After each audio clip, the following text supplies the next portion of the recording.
I'm Maritza Rivera, here today with King County Councilmember Dembowski.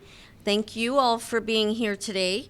Just to let you know how this will go, I'll be making a short statement followed by Councilmember Dembowski, and then we'll take questions for 10 minutes.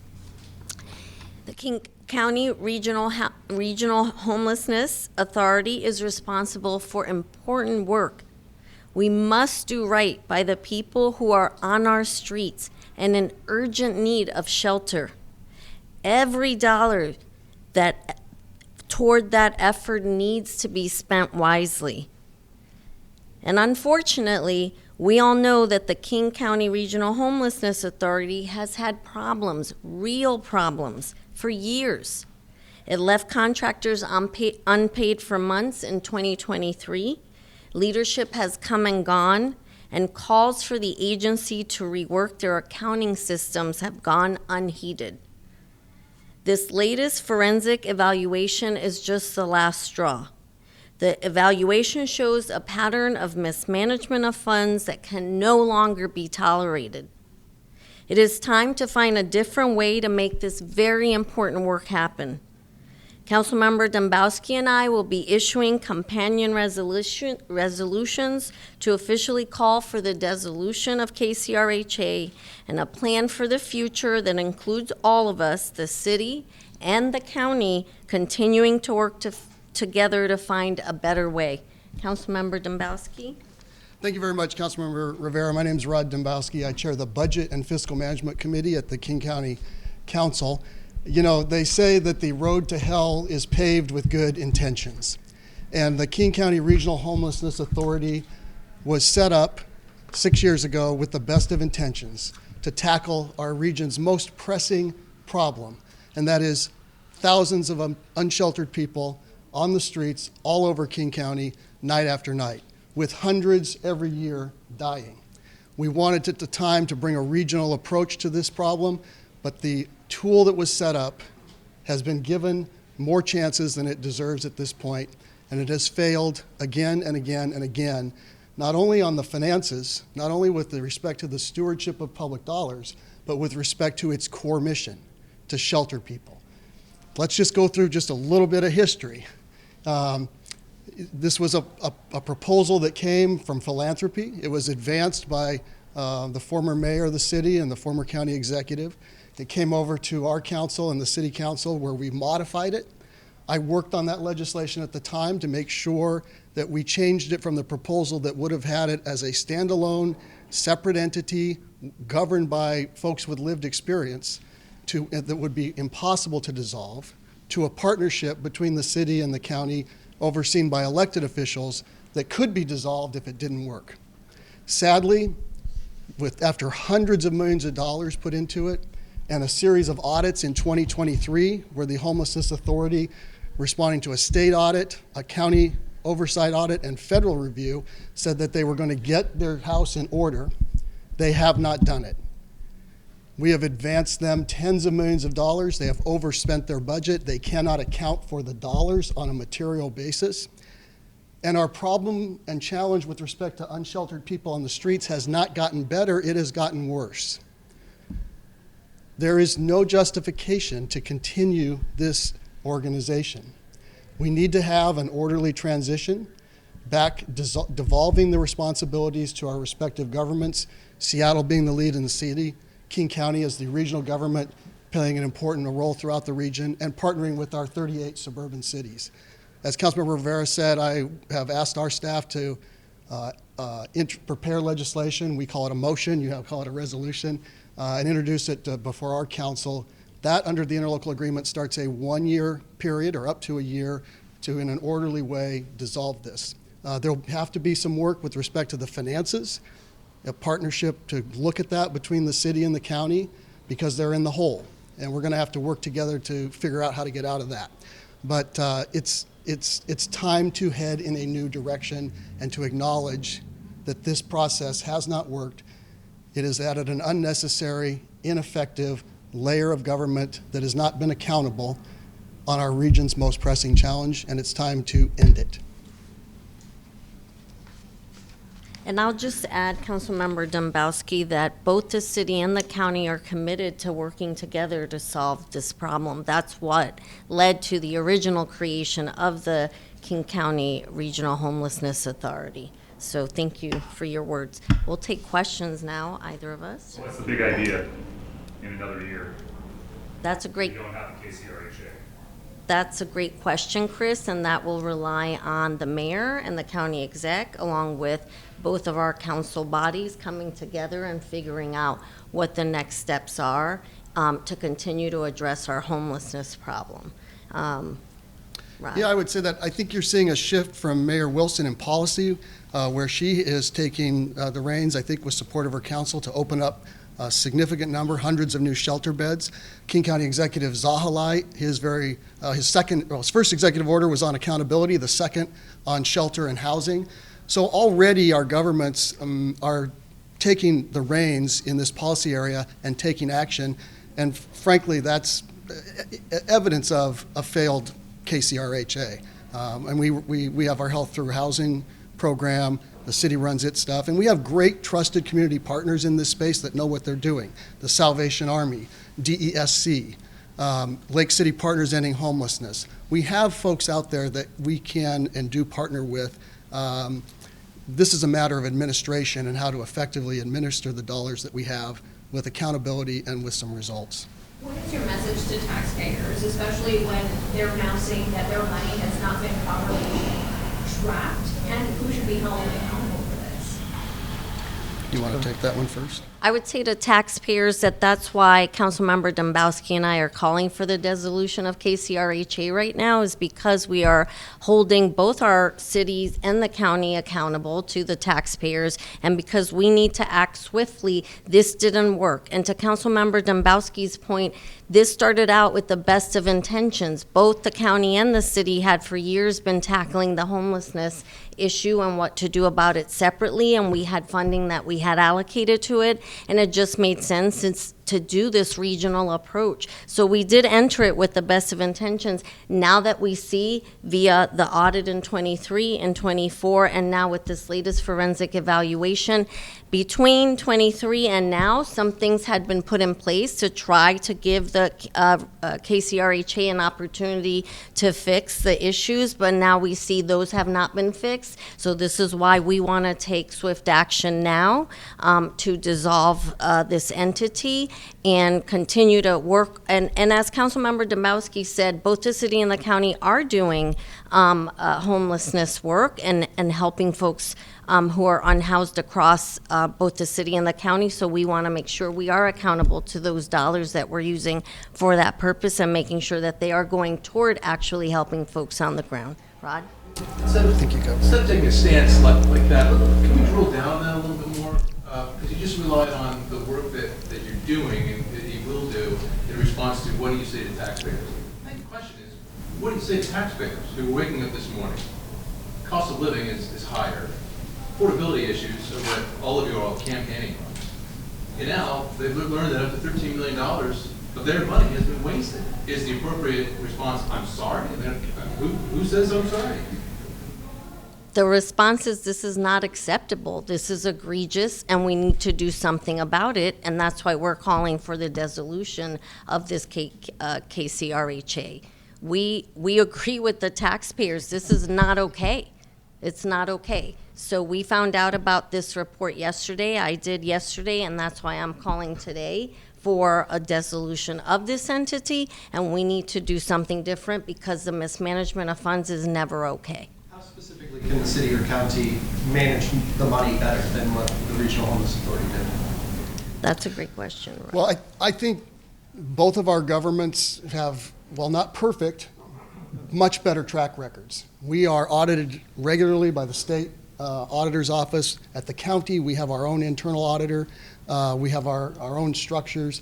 We know how to administer and manage, for the most part, contracts. And in the housing space, we're pretty good at it. Look, every now and then there's a stumble or somebody does mess up. But the challenge with the KCRHA is you had devolved and removed accountability. If we had this federated board of electeds that met once a month, and if you go and look at the minutes, Much of the recent meetings seem to be more about internal problems and executive sessions and not about driving a solution toward homelessness and helping folks that are on the street. So the structure of how you oversee federal or these dollars is important. And this was too complicated. You had two boards, the elected board, you had the implementation board. You saw fighting for years on those boards. We have more transparency, we have public hearings, we have accountability, more direct connection to the taxpayers. With Fox 13 here, I want to ask, do you all have any expectation, or either of you looking toward anything close to a criminal investigation? I've seen nothing yet in the financial reviews that would indicate there's been any criminal conduct. I can't say that there hasn't been. One of the things that was very concerning, and I know Councilmember Rivera and I talked about this, was the state of the record keeping is apparently so bad that while they didn't find fraud, they couldn't assure us that there wasn't any fraud. So, you know, I've got legislation that I'm introducing with Councilmember Dunn and Council Chair Perry to set up an Inspector General's office at the county to make sure that all of our contractors and internal functions can be investigated if necessary, that'll be a strong office. City has one of those already, largely focused on public safety.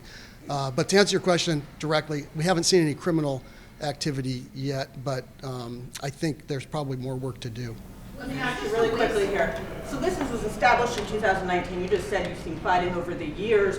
Why has it taken this long after all these systemic failures to come up here and say, let's pull the plug now? Well, there was that thing called the pandemic that slowed their start. So it was formed. It took them a while to stand up the operation. And so, you wanted to give it some time. It took a little longer than was expected. You stood it up. They started their operations. You were building something from scratch. We did not, frankly, I think, have the right initial leader. And there were a lot of problems there. And then, the first warning shots came, I think, from our providers in the community who said, we're not being paid on time. We're out here delivering service on the street, and this organization can't get us paid. There's months and months of delay. Some audits were done, right? The state audit, the county audit, federal site, raised some flags. They had a response. They said, here's what we're doing. We're going to take care of this. That was 2023. It's now, this audit is through July of 2025. It says they haven't taken care of these things. Cats get 9 lives. This organization has had 10, one more than it should have. It's time for it to go. KCRHA's issues notwithstanding, unwinding it would be very complicated and time-consuming. Are you confident that that process will end in a result that will better serve people living outside? Like, is the complicated process of unwinding this going to lead to a better result? Are you confident in that? I don't think there's any way to predict that with certainty, right? But there is one thing that's certain, and that is that this organization has failed to manage money responsibly, and failed on the mission to reduce unsheltered homelessness. Remember, they started their first 5-year plan with a $12 billion proposal. It was so outside the realm of any reality that it really, we wondered what was going on over there. Now, recently they reset that. They've refocused.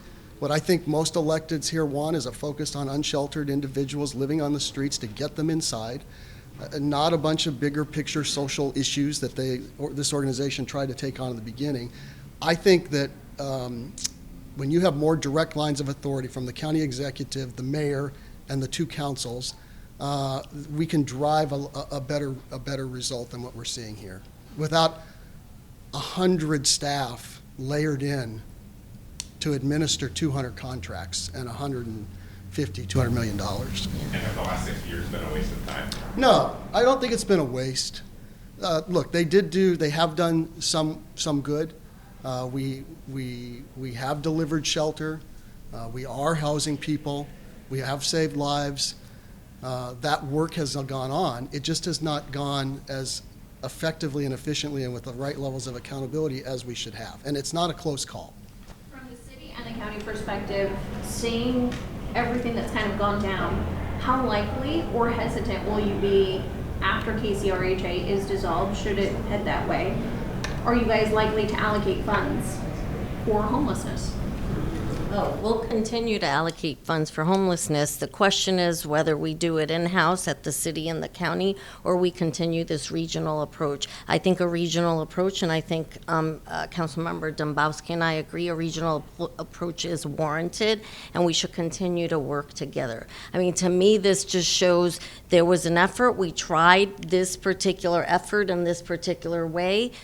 This is why I'm always calling for audits, and I think audits are so important. They are report cards. How well are we doing? If we're not doing well, then we need to shift gears into something else. And that's what you're seeing here, and that's what we're calling for. We've got to change the approach because we can't keep throwing good money after bad, because we do need to do homelessness work. We do need to house folks on the street.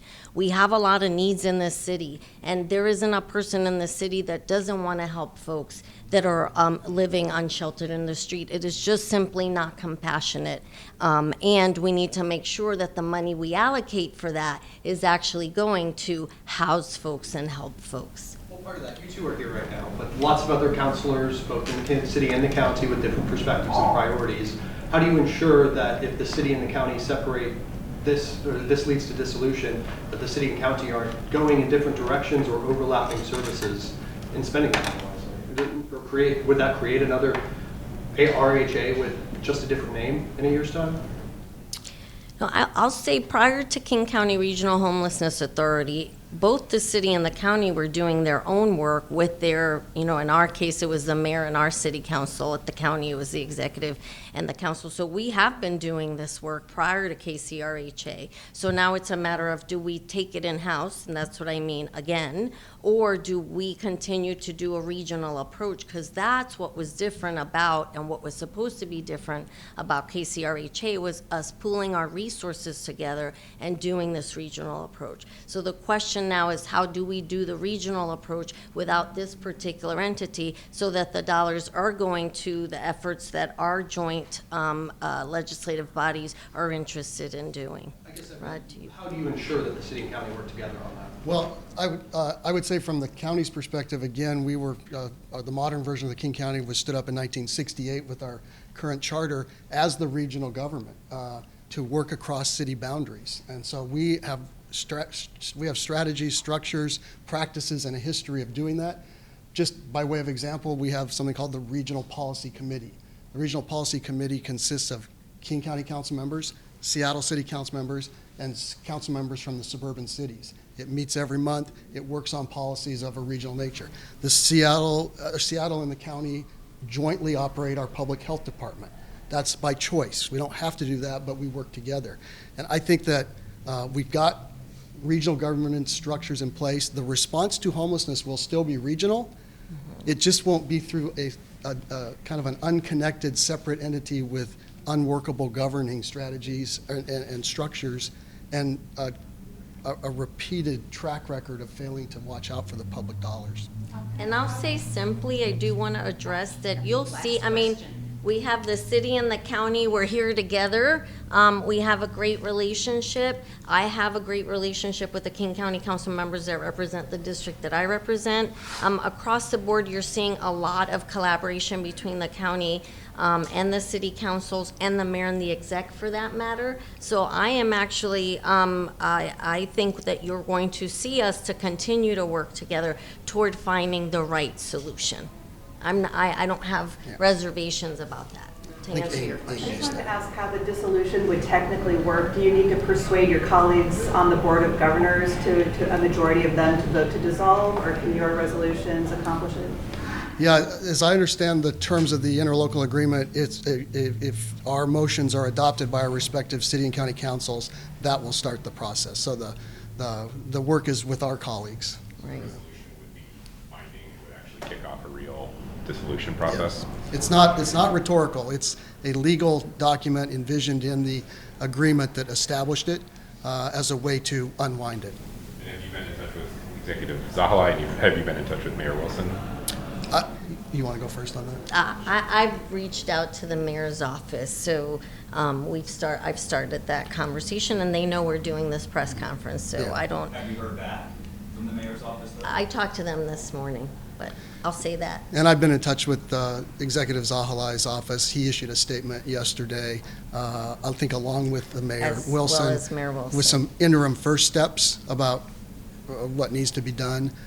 So this is the beginning of the process, and I think there's a great interest in making sure if there is a decision, if folks agree with us to unwind it, that it's done in an orderly way and a transparent way. That's right. Thank you so much, everybody. We're going to have to end here. Thank you very much for coming. Thank you so much.